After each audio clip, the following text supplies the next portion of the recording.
Hi there. So if you remember this week, we're working on OT insights, things that your occupational therapist or another professional maybe has talked to you about or mentioned the term, and you're thinking, what is that? I need more of an explanation. That's what we're working on this week. So today's topic is joint attention. Joint attention is the shared focus of two people on an object. It's when one person alerts the other to something with an eye gaze, pointing, verbal, look at that, or a nonverbal indication. So again, it doesn't have to be exact eye contact. It can be pointing, verbal, or nonverbal as well.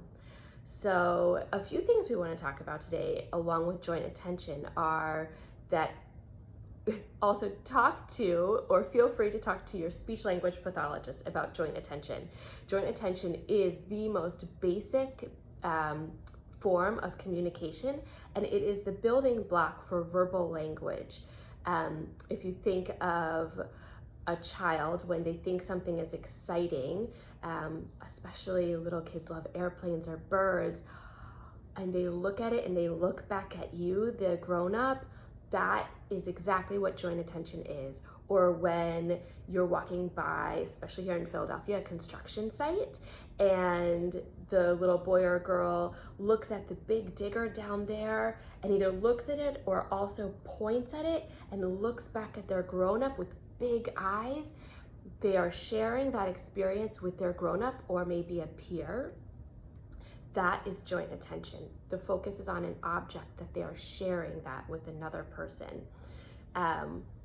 So joint attention is the basic building block for language. Also, joint attention requires social awareness. I could see something that excites me, and I could look at it, but I need to be aware that there is another person, that I'm pretending there's a person there, right? That I would want to share it with. So that can be a tricky part, right? Well, what if my child doesn't really seem to attend to other people? To work on joint attention, one of the first things that you can do, and it might sound basic, but it really is not, it's huge and very important, is to do what the child is doing. So that might look like getting on the floor and playing with the child. And you might think, oh, that's like so silly, but do what the child is doing.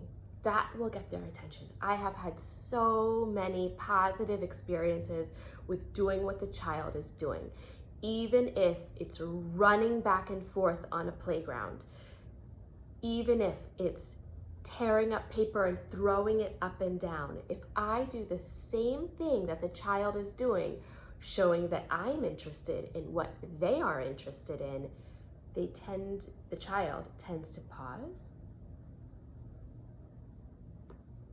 look at what they're doing, and then look at me, and then keep going. And they might try to engage you with it, and that is your opportunity to model and show joint attention with that. So it might look like getting down on the floor. If a child is on the floor rolling a truck, you could get on the floor and roll the truck. If a child is on the floor lining up toys, you could line up toys, and then you can progress it from there, and we can talk about that later. But do what the child is doing to gain their attention. That is how you start to work on joint attention at home. You can also talk to your occupational therapist or speech therapist about this as well. All children have different things that they're very excited about. This does not have to be super curated and intimidating to start. Start with what your child is doing. Like I said, I have been on the playground and I have had children flat out run back and forth, and I have joined them, and it has been so surprising. I also had the child who was throwing a bunch of letters up in the air, and so I started throwing letters up in the air, and I will tell you, I cannot wait to hear your reactions to what happens next, what your child reacts with. The child, when they were throwing things up in the air and they were falling, could not believe that I was doing the same thing. He stopped and stared at me and couldn't believe that someone else was doing what he was doing. So that was very thrilling. And from there we built. So you're trying to start building a relationship on focusing on an object and joining that together. It's a shared social experience. Okay, I'm sure you're gonna have questions. If you do, email me, message me, and we can talk about this later over the summer too. Okay, take care, have a great day, bye-bye.